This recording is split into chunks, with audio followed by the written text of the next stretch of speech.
여러분 안녕하세요. 동글동글 동화나라입니다. 오늘도 동화 들으시면서 편안한 시간 되시기 바랍니다. 꽃나라 임금님. 옛날에 한 임금님이 살았어요. 임금님은 날마다 큰 잔치를 열어서 춤과 노래로 세월을 보냈죠. 어느 날 임금님이 신하에게 말했어요. 오늘은 노래도 싫고 춤도 싫구려. 어디 재미있는 이야기나 좀 들려주시오. 예, 제가 말재주는 없지만 한번 해보겠습니다. 아주 오래전 모란꽃이 꽃나라를 다스리던 때의 일입니다. 하루는 모란꽃이 신하들에게 말했습니다. 온 나라의 꽃들을 궁전으로 불러들여라. 꽃들 가운데 가장 빼어난 꽃을 딱 하나만 골라서 높은 벼슬자리에 앉힐 것이니라. 이 소식을 들은 꽃들이 앞을 다투어 궁전으로 찾아왔습니다. 마마, 저는 페랭이 꽃이라고 합니다. 약으로 쓰이는 귀한 꽃이지요. 페랭이 꽃이 말하자 붓꽃이 나섰습니다. 약으로 쓰이는 게 뭐 그리 자랑입니까? 꽃이라면 저처럼 우아한 멋이 있어야지요. 꽃들은 온갖 자랑을 늘어놓으며 모란꽃에게 잘 보이려고 애썼습니다. 그러다 갑자기 꽃들이 모두 조용해졌지요. 눈부시게 아름다운 꽃이 나타났기 때문입니다. 마마, 저는 장미꽃이라 합니다. 아름답기로는 저를 따라올 꽃이 없지요. 장미꽃이 나긋이 인사를 하자 그 모습에 모두 넋을 잃었지요. 우와, 저렇게 예쁜 꽃은 처음 봐요. 그러게 말이에요. 정말 예쁘네요. 장미꽃은 정말 아름다웠습니다. 발그스름하게 화장한 얼굴에 웃을 때면 하얀 이가 반짝이고 걸음걸이도 어찌나 사뿐사뿐한지 마치 나비가 춤을 추는 듯 했지요. 오, 정말 아름다운 꽃이로구나. 모란꽃은 감탄하며 장미꽃을 바라보았습니다. 그때였어요. 한 노인이 꽃들 사이로 조용히 걸어 나왔습니다. 노인은 구부정하게 허리가 휘고 머리는 하얗게 새어 있었죠. 게다가 거친 베옷에 낡은 허리띠를 하고 손때 묻은 지팡이를 짚고 있었어요. 어휴, 볼품없는 꽃이 여긴 웬일이람? 꽃들은 수근수근 노인을 흉보았습니다. 마마, 저는 할미꽃이라 합니다.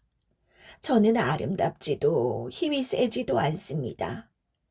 하지만 오랜 세월 세상 사는 이야기를 듣고 살다 보니 새로운 사실도 많이 알고 꼭 알아야 할 것들도 두루 배웠습니다. 할미꽃은 또박또박 말했습니다. 몸이 건강할 때도 아플 때를 생각해서 약을 준비해야 하듯 지금은 나라가 평화로워도 어려울 때를 위해 미리미리 준비해 두어야 합니다. 나라 살림을 튼튼히 다지고 군사들이 나라 안팎을 더 굳건히 지키도록 해야 합니다. 맞는 말이요. 그대는 매우 지혜롭구려. 모란꽃이 고개를 끄덕였습니다. 마마, 저를 신하로 삼아 곁에 두신다면 온 힘을 다해 마마를 섬길 것이요. 나라가 어려울 때 슬기롭게 헤쳐나가겠습니다. 할미꽃은 깊숙이 머리를 조아렸습니다. 누구를 신하로 삼으면 좋겠는가? 모란꽃이 신하들에게 물었죠. 한데 신하들은 저마다 생각이 달랐습니다. 꽃나라에는 아름다운 꽃이 어울립니다.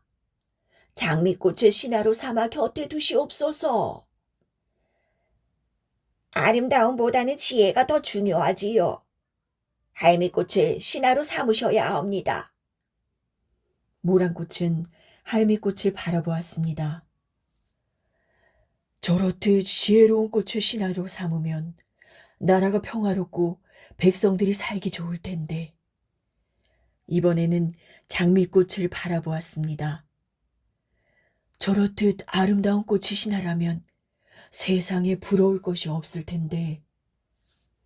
모란꽃이 장미꽃에게서 눈을 떼지 못하자 할미꽃이 안타까워하며 말했습니다. 백성들을 먼저 생각하셔야 하는 마마께서 어찌 아름다움의 마음을 빼앗기십니까?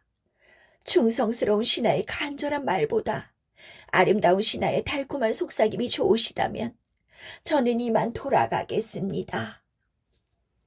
잠깐, 내가 어리석었소. 그대같이 지혜로운 신하가 필요하니 부디 나를 도와 나라를 잘 보살펴 주시오. 모란꽃이 벌떡 일어나며 소리쳤지요. 고맙습니다, 마마. 할미꽃이 공손하게 대답했습니다. 마마께서 어질고 올바르시니 꽃나라 백성들은 큰 복을 받았습니다. 신하들이 큰 절을 올리며 말했습니다. 그 뒤로 모란꽃은 꽃나라를 오래오래 잘 다스렸다 합니다. 신하가 이야기를 마치자 임금님이 무릎을 치며 말했어요. 정말 좋은 이야기로군. 이야기에 담긴 뜻을 이제야 알겠네. 내가 정말 잘못이 많았어. 임금님은 신하가 들려준 이야기를 글로 남기게 했어요. 뒷날 임금님이 될 사람들도 꽃나라 임금님 이야기를 통해 깨달음을 얻게 하고 싶었기 때문이지요. 이제 임금님은 지혜로운 신하들과 함께 나랏일을 하느라 눈코 뜰 새 없이 바빴어요. 부지런하고 어진 임금님 덕분에 백성들은 행복하게 잘 살았답니다. 고구려를 세운 주몽. 먼 옛날 북쪽 땅에 강을 다스리는 신하백이 살았어요. 하백에게는 딸이 셋 있었는데 맏딸 유화가 가장 고왔지요. 어느 날 하늘나라 임금님의 아들이 나타나 유화의 손을 잡고 말했어요. 난 해못을 하오. 부디 배필이 되어주시오. 뒤늦게 이 사실을 알고 하백이 펄쩍 뛰었어요.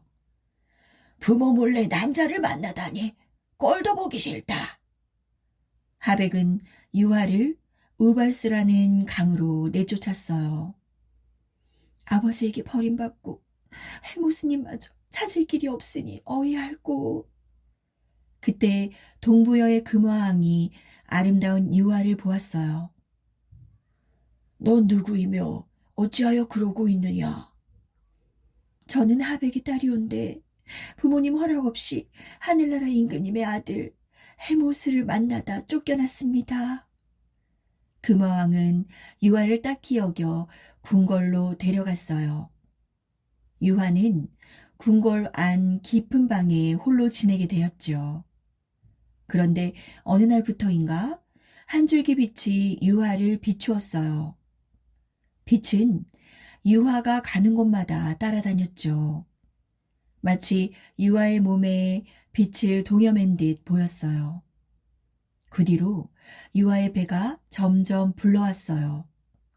마침내 유화는 커다란 알을 낳았답니다. 뭐라고? 유화가 알을 낳았다고? 그 볼성 사나운 알을 개와 돼지한테 주어라. 금화왕은 신하들에게 명령했어요. 하지만 이상하게도 개와 돼지는 알이 깨질세라 슬금슬금 피해 다녔어요. 여봐라, 그 알을 길에 내다 버려라. 하지만 이번에도 마찬가지였어요. 소나 말도 알이 다칠세라 조심조심 피해 다녔어요. 알은 흠집 하나 없이 멀쩡했답니다. 그 알을 깊은 산속에 내다 버려라. 금화왕은 산짐승들이 알을 해칠 거라 생각했어요. 하지만 오히려 따뜻하게 품어주었죠. 화가 난 금화왕이 도끼로 알을 내리쳤지만 알이 깨지기는커녕 도끼날이 상하고 말았답니다. 그 알을 유아에게 돌려주어라. 유아는 알을 비단으로 싸서 따뜻한 곳에 두었어요. 얼마 뒤 알을 깨고 잘생긴 사내 아이가 태어났어요. 아이의 울음소리는 궁궐이 떠나갈 듯 우렁찼지요. 유아는 아이를 안고 가만히 속삭였어요. 아가야, 너는 하늘나라 해모스님의 아들이란다. 건강하게 자라서 큰 뜻을 펼쳐라. 유아가 바라는 대로 아이는 씩씩하게 자랐어요. 아이가 자라면서 활을 아주 잘 쏘았어요. 아이가 쏜 화살은 나는 새도 맞추고 내달리는 멧돼지도 단번에 꼬꾸라뜨렸답니다. 사람들은 아이를 주몽이라고 하였답니다. 주몽은 활솜씨가 뛰어난 사람한테 붙이는 이름이지요. 하루는 주몽이 금화왕의 7 왕자들과 활솜씨를 겨루었어요. 7 왕자들은 자신만만하게 활 시위를 당겼지만 관역을 빗나간 화살도 꽤 되었어요. 주몽이라 해도 별수 없을 것이다. 맏아들 대소왕자가 빈정거리듯 말했지만 주몽은 침착하게 활 시위를 당겼다 놓았어요. 화살은 빠르게 날아가 관역을 정확히 꿰뚫었답니다. 10번을 쏘아 10번을 모두 관역 한가운데를 맞췄지요. 이튿날 대소왕자는 동생들을 불러 모았어요. 주몽 때문에 우리가 얼마나 못나 보이겠느냐. 안 그래도 백성들이 수군거리니 그냥 둘 수 없습니다, 형님. 모두들 눈에 까신 주몽을 없애려고 안달이 났지요. 대소왕자는 곧바로 금화왕을 찾아갔어요. 아바마마, 주몽이 나라를 빼앗을 궁리를 하고 있습니다. 하루빨리 주몽을 없애시옵소서. 금화왕은 그 말을 고지고대로 믿지 않았지만 주몽을 시험해봐야겠다고 생각했어요. 주몽아, 당분간 마국간에서 말을 돌보아라. 주몽은 말을 아주 잘 다뤘어요. 거친 말도 주몽이 고삐를 잡으면 고분고분 잘 따랐답니다. 그런데 이상하게도 주몽은 잘 달리는 말은 먹이를 적게 주고 둔한 말은 먹이를 많이 주었어요. 주몽은 야윈 말을 쓰다듬으며 속삭였지요. 너는 내 말이 될 거야. 우리 함께 큰일을 하자꾸나. 얼마 뒤 금화왕은 투실투실 살찐 말을 데려가고 비쩍 야윈 말을 주몽에게 주었어요. 금화왕은 마국간에서 제 몫을 잘하는 주몽을 더는 의심하지 않았어요. 하지만 대소왕자는 주몽을 없앨 계획을 세우고 서둘러 동생들에게 알렸어요. 이번 사냥대회에서 아바마마 몰래 주몽을 없애자. 이를 눈치챈 유아가 얼른 주몽을 불렀어요. 왕자들이 내 목숨을 노리고 있으니 지금 떠나라. 그럴 수 없습니다. 어머니를 두고 어찌 혼자 갑니까? 주몽의 말에 유아가 돌아서며 말했어요. 부디 멀리 가서 내 뜻을 마음껏 펼쳐라. 어머니, 큰 뜻을 이루고 반드시 돌아오겠습니다. 주몽은 미리 준비해둔 말을 타고 바람보다 빨리 들판을 가로질러 달렸어요. 3명의 친구도 뒤를 따랐지요. 주몽 일행은 곧 동부여의 땅끝에 닿았어요. 주몽은 더욱 힘차게 말을 몰며 소리쳤어요. 새로운 세상이 우리 앞에 펼쳐질 것이다. 그런데 얼마 뒤 큰 호수가 앞을 가로막았어요. 주몽은 말을 되돌릴 수도 없었지요.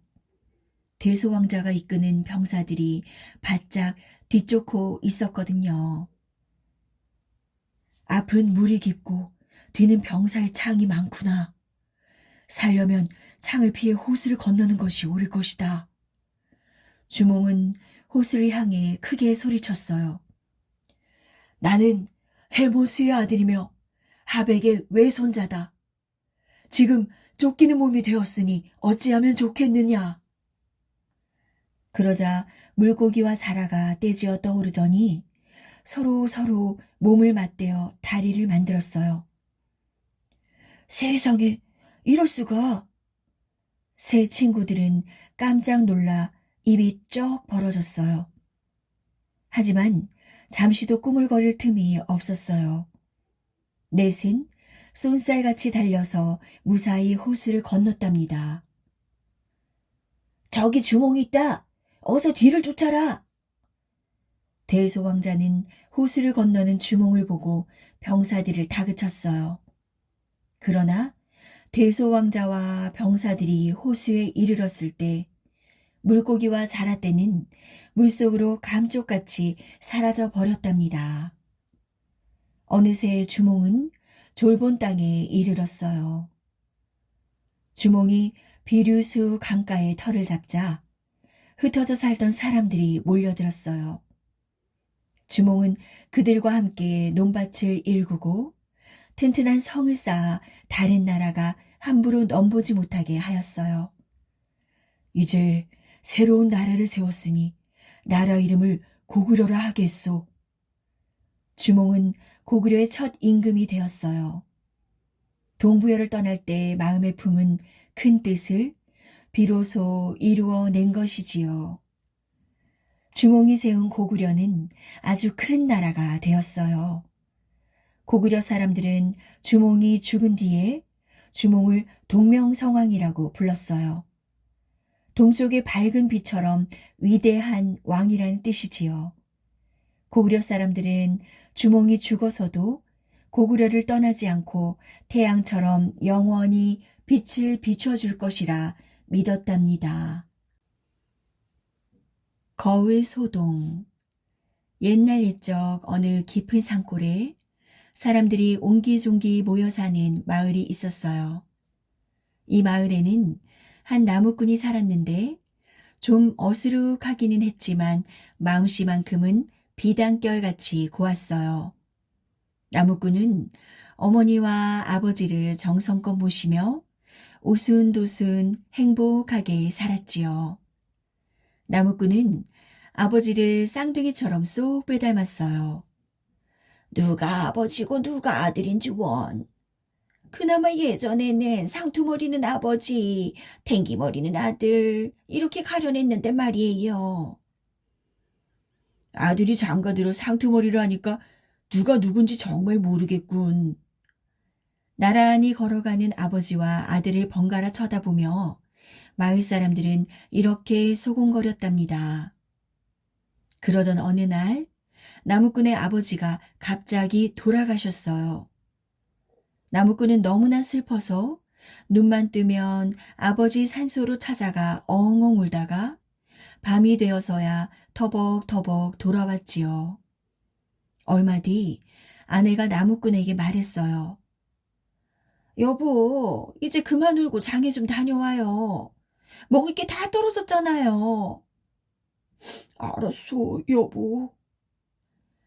나무꾼은 나무를 한 짐 뚝딱 해서 장에 갔지요. 마침 보찜 장수들이 와르르 몰려와 소란스럽게 사람들을 불러 모았어요. 자, 와서 구경하세요. 날이면 날마다, 달이면 달마다 오는 게 아닙니다. 나무꾼도 북적이는 사람들 틈에 끼어 물건을 구경했어요. 신기한 물건들이 어찌나 많은지 이리 기웃 저리 기웃 바쁘게 돌아다녔답니다. 그러다가 어느 보찜 장수 앞을 지날 때였어요. 돌아가신 아버지가 이상한 그릇 안에서 나무꾼을 멀뚱멀뚱 쳐다보고 있지 뭐예요? 나무꾼은 깜짝 놀라 얼른 큰 절을 올렸어요. 아니 아버지, 돌아가신 줄 알았는데 거기 계셨어요? 거울도 모르는 촌뜨기로군. 잘 걸렸다. 보침 장수는 웃음을 꾹 참으며 말했어요. 손님이 효자인 걸 알고 하늘이 감동해서 돌아가신 아버님을 보내주신 거라오. 다른 사람이 보면 하늘이 화를 낼 테니 꼭꼭 감춰두고 혼자만 보시오. 보침 장수는 나무꾼한테 거울을 비싸게 팔았어요.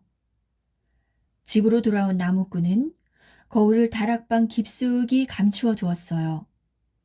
그리고 다음 날부터 아내 몰래 살금살금 다락방으로 들어갔어요. 아버지, 편안히 주무셨어요. 나무꾼은 거울을 꺼내놓고 넙죽 큰절을 올리면서 날마다 아버지께 아침 인사를 했지요. 아버지, 안녕히 주무세요. 밤이 되면 저녁 인사도 꼬박꼬박 했답니다. 하지만 꼬리가 길면 밟히는 법. 어느 날 나무꾼이 산에 가고 없을 때였어요. 누구하고 저렇게 도란도란 이야기를 하는 거지? 아무래도 뭔가 이상해. 나무꾼의 아내는 먼저 방 안을 이리저리 살폈어요. 방에는 아무도 없는데 그럼 다락방에 숨었나? 아내는 다락방에 들어가서 구석구석을 이잡듯이 뒤졌답니다. 마침내 아내가 거울을 찾아냈어요. 에구머니! 아내는 거울을 보고 깜짝 놀랐어요. 웬 젊은 여자가 네모난 쟁반 안에서 자기를 빤히 쳐다보고 있는 거예요. 누구야? 누군데 남의 집에 들어와 있는 거야? 아내가 버럭 소리를 지르며 주먹을 휘둘렀어요. 아니, 이것 좀 보게. 아내는 기가 콱 막혔어요. 젊은 여자도 지지 않고 주먹을 마구 휘둘렀거든요. 아내는 얼굴빛이 불그락불그락해져서 밖으로 뛰쳐나왔어요. 그러고는 곧장 나무꾼의 어머니에게 달려갔지요. 아이고, 아이고 어머님, 아이고 큰일 났어요. 뭐가 그렇게 큰일이라는 게냐. 그이가 다락방에 젊은 여자를 숨겨놓았지 뭐예요? 뭐라고? 그럴 리가 있니? 제 눈으로 똑똑히 봤다니까요. 못 믿으시겠으면 직접 가보세요. 그래서 이번에는 어머니가 다락방으로 갔답니다. 어머니도 거울을 보고 깜짝 놀랐어요. 얼굴에 쪼글쪼글 주름살이 가득한 할머니가 자기를 빤히 쳐다보고 있었거든요. 이봐 할머, 할멈은 누군데 남의 집에 마음대로 들어와 있어, 어? 어머니는 버럭 소리를 지르며 주먹을 들이댔어요. 어이씨구, 이 할멈 보게, 기가 차서. 글쎄 그 할머니도 질세라 주먹을 막 들이대는 거예요. 어머니는 다락방에서 후다닥 뛰쳐나왔어요. 그러고는 나무꾼의 아내보다 더 화를 내며 펄쩍펄쩍 뛰었어요. 얘야, 너는 젊은 여자를 봤다고 했지? 네, 어머님, 제 말이 맞지요? 아니, 내가 본 건 할멈이다. 그 젊은 여자의 어미까지 데려다 놓은 게야. 에구, 믿는 도끼에 발등 찍힌다더니 이 녀석이 이렇게 못된 짓을 할 줄이야. 그때 나무꾼이 집으로 돌아왔어요. 여보, 다락방에 숨긴 그 여자는 뭐예요? 다락방의 할멈은 또 누구냐? 어? 나무꾼은 가슴이 철렁했어요. 이걸 어쩐담? 하늘이 알면. 아니야, 어머니와 아내한테는 말해도 괜찮겠지. 나무꾼은 솔직히 대답했어요. 다락방에 계신 분은 바로 아버지세요. 거짓말 말아요. 이젠 늙은 어미까지 속이려고 하는구나. 아내와 어머니는 나무꾼의 말을 믿지 않았어요. 나무꾼의 식구가 요란하게 싸우는 소리를 듣고 마을 사람들이 우르르 몰려왔어요. 효자네 집에서 싸움이 벌어지다니. 누가 아니래? 아유, 참나. 사람들은 한마디씩 해가며 쑥덕쑥덕 했어요. 하지만 속 시원히 나서서 싸움을 말리는 사람은 한 사람도 없었답니다. 워낙 깊은 산골이라서 거울을 아는 사람이 아무도 없었던 거예요. 마침 한 나그네가 산골 마을을 지나고 있었어요. 나그네는 여기저기 돌아다녀서 아는 게 많았지요. 나그네가 궁금한 얼굴로 물었어요. 도대체 무슨 일로 이리 왁자지껄한 거예요? 마을 사람 하나가 나무꾼네 싸움 이야기를 들려주었어요. 일이 그렇게 된 거로군. 나그네는 고개를 끄덕끄덕 하더니 나무꾼의 집으로 갔어요. 나그네가 나무꾼에게 물었어요. 여보게, 자네 아버님을 좀 뵐 수 있겠나? 나무꾼이 다락방에서 조심조심 거울을 꺼내 밖으로 들고 나왔어요. 나그네가 웃으며 거울을 번쩍 쳐들었어요. 이건 거울이라는 물건인데 앞에 있는 것을 그대로 비추어 준답니다. 여보게, 자네는 아버님을 쏙 빼닮았지? 그래서 거울에 비친 자네 얼굴을 보고 아버님이라고 생각한 걸세. 나무꾼의 어머니가 고개를 갸우뚱하며 물었어요. 그럼 그 젊은 여자와 할멈은 누구란 말이요? 젊은 여자는 며느님이고 할멈은 바로 어머님이지요. 그 말에 마을 사람들이 와하하 웃었어요.